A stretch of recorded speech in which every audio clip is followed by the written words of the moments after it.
we can go to ACE.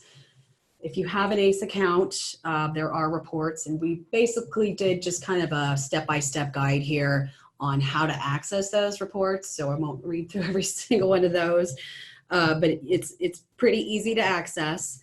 And I've got here some screenshots. So this is just a quick screenshot of that area in ACE in the reports module. There you can see on the left, those are the reports that are available with your statement information. And then there are, you select your report, and then there's multiple ways to search depending on what kind of data you are looking for. And this is something that we can also assist, walk you through this. If you need, assistance on this, we can walk you through your ACE portal and how to access this as well.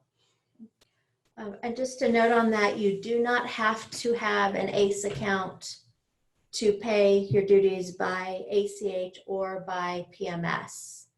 We highly encourage everyone signing up for an ACE account, but it's not required. There are other benefits to having your own ACE account. You have the ability to look at your entry information, other communication from customs. So there are multiple benefits to having an ACE account, but you don't have to have one if you still want to participate with having your own ACH or PMS.